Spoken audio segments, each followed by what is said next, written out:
The Groshery was established in 2018 as a top-quality neighborhood online shop.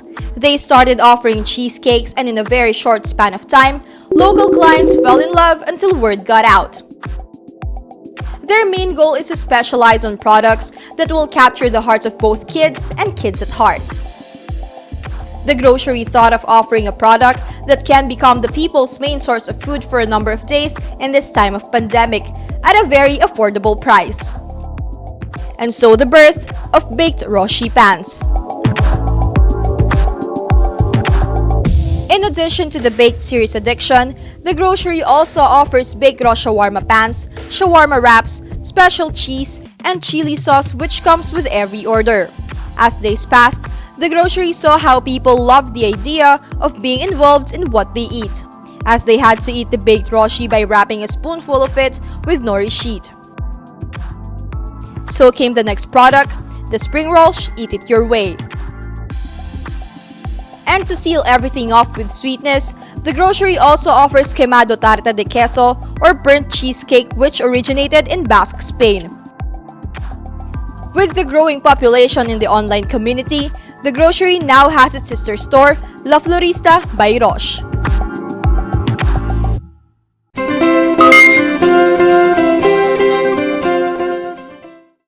Welcome to the program, Rosh Guevarra-Eusebio.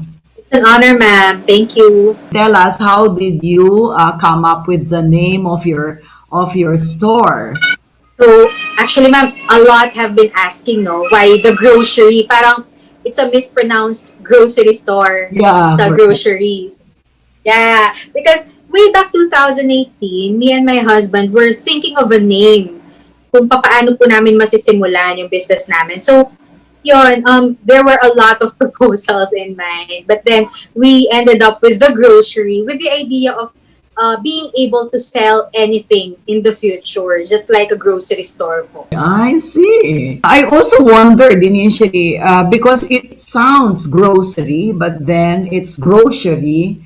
And the idea behind the name is really good because, you know, you can sell anything, right?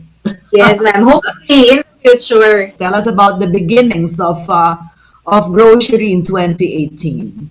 Yeah, so before, I just started selling to my office mates and sa local neighborhood po. Until word got out, so we started an online website and Facebook page.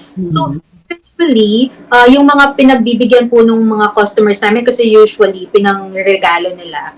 Eventually, they started asking, kanino ba to? Sino bang nag-bake nito? Kasi that time, cheesecake bites na different flavors. The idea was very unique. So, they were intrigued na merong chocolate flavor, merong ube walnut flavor, and they get to taste everything in just one box.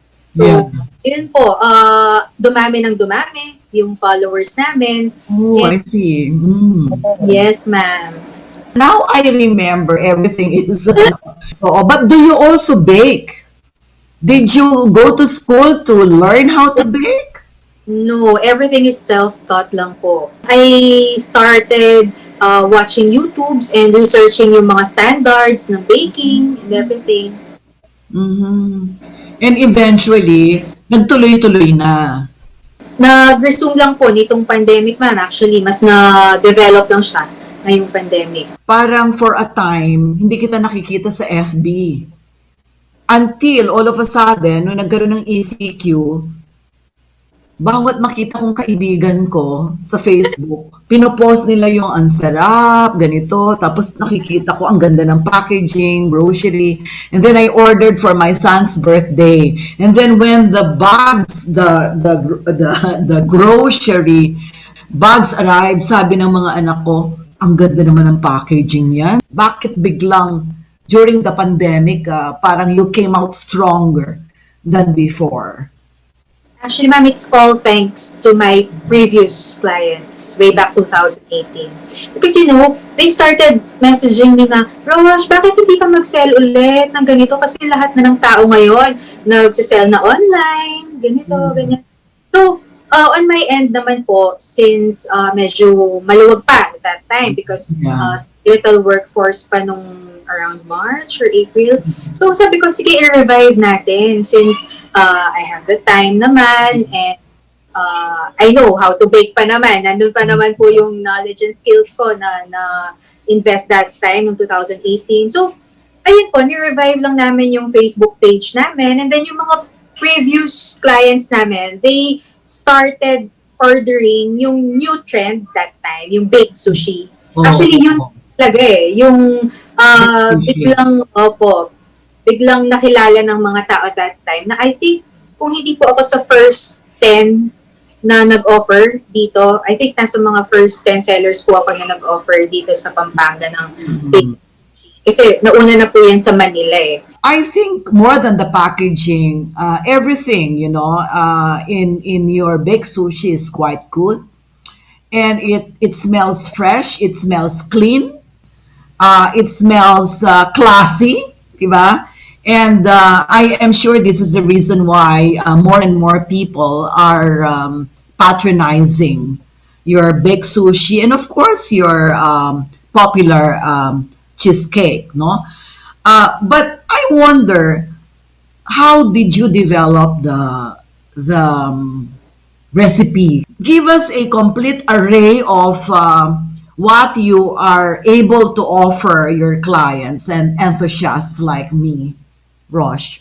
Yes, ma'am. Aside po dun sa cheesecakes, no, which was our, kumbaga, parang product talaga namin way back 2018, yung baked sushi, it started lang po na pinagluto ko yung family ko ng merienda. Kasi nga, online. So, I tried it. Yung basic recipe ng isang baked sushi, tinry ko siya. Nagustuhan nila. So, why don't you sell? Sabi ng husband ko. Since pandemic ngayon, yung mga tao siguro, of course, we appreciate yung mga desserts, yung mga cakes na nauso that time. Pero siguro, you should start offering something na, alam mo yun, rice na, ulam pa, sustain na sa daily food intake ng mga people dito sa city, lalo na ngayon na pandemic, and they could eat it on the go. Kasi nga, Tama. mas naka-tray siya. So, yun. Actually, naka-3 or more trials po ako bago ko parang, sige, okay na, ready na to, i-offer na natin. So, we have 3 variants nung baked sushi. Okay. One, medyo sweet yung taste niya. Of course, we can satisfy everyone, di ba? So, dapat merong sweet. Of course, dapat meron din spicy for the hilig sa spicy. And we have yung medyo creamy version. Which is the cream. So, yung baked sushi, we know it po na kinakain siya nire-wrap, di ba, in nor heat. So, parang from there, realize namin, yung mga tao, nag-enjoy sila na parang may participation sila sa kinakain nila. Parang while chit-chatting with friends, something to do, you wrap it on your own. So, their team the idea po of introducing the next product, which is spring rolls. Again, with a rolls. Yeah, rolls. Yeah. Spring rolls, eat it your way. So, people could eat it in 2 ways po. They can do it, wrapping it ba, like a spring roll. Yeah. And that's it po. It comes with rice paper sheets and instructions on how to use the sheets. Or you can just toss everything together na parang salad. Yeah. So it can be eaten in 2 ways. It comes with chili peanuts. So everything is homemade din po by us. And then, yun nga po, yung baked shawarma naman, for those na medyo mahilig sa meat, yun. Parang same presentation po siya ng baked sushi, but then, beef yung gamit and yung mga ingredients po ng shawarma. Yung kasama naman is shawarma wraps. So they have the option to wrap it po dun sa mga included wraps or just eat it as a shawarma rice, the one that you can buy the malls. Yun po. So, meron kang 3 categories. So, you do a lot of research then and you taste a lot of, siguro mahilig ka talagang kumain. Well, somebody told me, yun daw mga mahilig sa pagkain, laging nakangiti. And what about the pricing? Gaano ka-affordable? Halimbawa, itong size na ito na spring rolls, which is actually parang this is Thai inspired, right? So, how much would this cost? So, yung size po na ganyan for the spring rolls is 285. And this is good for more than two people, right? Yes, ma'am. It can make 10 rolls. Yeah, see? It can make 10 rolls. So, Yes. kung tatlo kayo, tigta-tatlo kayo, yung well, sabihin mo na, magana, gets the fourth roll, right? 280. And then, halimbawa, itong ganito, magkakaiba bang presyo nitong mga, nitong mga nakatin can na to, na baked sushi? For that one po, yung two flavors, yung shrimp and kalimaki, it's 449 and 549 for the salmon variant. But we have a small size also, yung katulad po nung packaging nung kanina sa spring rolls. It's 290 lang. Ganito siya. How do you compare the contents of this one and this one? It's the container lang, ma'am. Yung Container. in-order nila pang gift because of the tin can. Yeah, true. But if they want to order naka-tray because it's going to be, is to serve nila sa party without having to transfer to another serving plate, they can order a bigger, di ba? Yes, ma'am. I have a size in between. It's 399 naman. It's good for 3 to 4 packs. And then, the bigger one, family tray, it's 1,099. And the party size is 1,799 for the single flavors. Talk about your desserts. Yung dessert mo kasi, napansin ko, parang burnt cheesecake, which is Spanish-inspired, right? Do you have variants of this as well? So, the smallest one po is 195. They are all in tin cans. But it's very small. Mga 1 to 2 persons lang po yung mga ganyan, no? Oo. Ganun. Yeah. Then we have 375 and then 675 and 985 po yung biggest. So, for the baked sushi, we have a cake version of that. Cake version of sushi? Yes. Cake version. Yes, ma'am. Is it sweet? No, it's not. It's like the taste of the baked sushi, but the presentation is like a cake. It has 4 layers of alternating Japanese rice mixture po. It's decorated on top just like a cake. So, different decorations po per flavor. And last time, ordered ng money pulling sushi cake. So, I was very challenged. I'm not sure kung paano ko siya gagawin na parang hindi masisira yung cake habang hinihita yung money. So, ayun, naging successful naman po. After that, mga siguro 2 agad, pagka-post ko sa Facebook, 2 or 3 na agad yung nag-comment and nag-order ulit ng money pulling sushi cake. Tell us about, deliveries. When people order from you, sabi mo kasi everything should be pre-ordered. So, walang walk-in because you really do not have a physical store, right? Or do you have a physical store? No, we're just home-based po for now. Okay. How do you do the deliveries and everything? Tell us about those. So, if available po, yung brother ko, he is the one who delivers yung mga orders. And then, it's my way of helping him na rin po since naka-without pay sila ngayon sa work. So, it's really a family effort. And sometimes, I partner with local delivery service providers like Grab and GoGo Move. Para and as much as possible po, cashless po lahat. So, ini-encourage ko po yung mga clients na mag-transfer na lang sila ng payment sa amin para hindi na sila yung mag-aabot pa ng cash sa rider.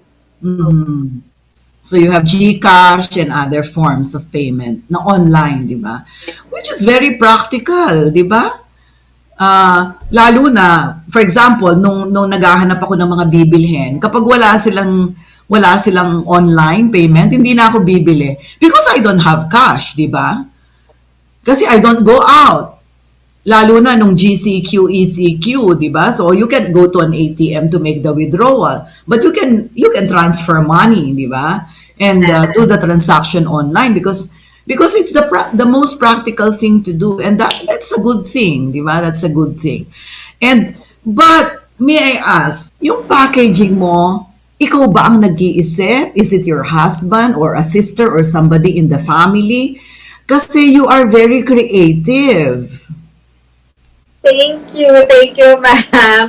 Actually, ako po talaga, kasi maarte po talaga ako. Pagdating sa ganyan, I'm very OC, pero sinusuportahan ni husband. Mhm. Lagi naman siyang support lang ng support. Pag, gusto ko ganito yung packaging ko eh. Baka naman bumaba yung profit mo. It's okay kasi it's your brand eh. Sabi ko sa Oo. kanya, that's how people will also remember you. Yeah. Because kaya meron po ako yung mga flowers for Christmas.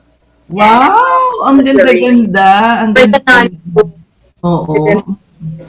So, ikaw din ang gumagawa niyan. Yes, ma'am. Opo. So, it's my non-food naman. Non-food part ng business ko. Literally. Talaga, inan-food ka din, ah? Talagang ano ka na, nagle-level up ka na ng todo. Di ba? We have to innovate daw po kasi. Yeah, true, true. You know how important branding is pagdating sa isang negosyo, di ba? Tinamaan mo yung branding mo kasi ang ganda ng dating. Meron siyang name recall, yung Groshery, di ba? For those who want to avail of your products, especially for Christmas, tell us kung paano silang o-order. So, to everyone po who would like to taste our products, we accept reservations as early as now. And send us a message via Facebook or Instagram or our lines 0917-576-1494. So, since home-based po kami, 24/7, pwede po kayong mag-message and as soon as we can, sasagutin po namin isa-isa yung mga queries nyo. You could also order our dried flowers, special Christmas collection ng dried flowers, and these flowers could last you more than 2 years with proper care po. This one po, the size of this is around 800 to 1,000, depending on the flowers na mapipili po inside. So, it's a glass dome with Ganda lights. nga. Oo, ang ganda nga niya. Oh, magandang idea yan. Oo, at least napakinabangan pa, hindi ba? Correct, ma'am. And very Oo. aesthetic sila. Very beautiful, like this one. Oo. Wait, you sell including the base? Ma'am. Oh, This for one- example, yeah, 1,100 with the Wow. with the pot na. with the pot na. Oo. So you buy everything and then you put them together. Yes, Ikaw ma'am. ang nagde-design. Did you also study flower arrangement? No. Ay, alam mo, maarte kan talaga. And I'm happy to know that because I see that you are a young mom, you are a career woman, and you are able to maintain and sustain your own business with your husband, of course, and with the help of your family, which is quite good. And on behalf of our program, Business Unusual and CLTV 36, I'd like to congratulate you for doing such a good job and being the model entrepreneur that you are. Okay, thank you so much, Rosh, and perhaps you'd like to say your Christmas greetings to all your clients and would-be clients and our viewers and FB followers. Of course, ma'am, I would also like to extend my thanks to the whole Business Unusual team.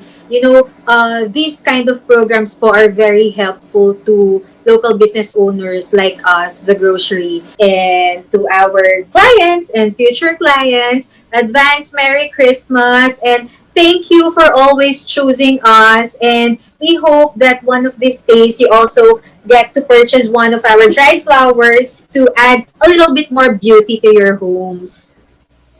Thank you so much, Rosh, and good luck to you and your family. Dakalang salamat, Keka. Like and follow our official Facebook page at CLTV36 Official and Business Unusual with Sonia P. Soto. I'm also inviting everyone to subscribe in our YouTube channel at CLTV36 Official for more Business Unusual content.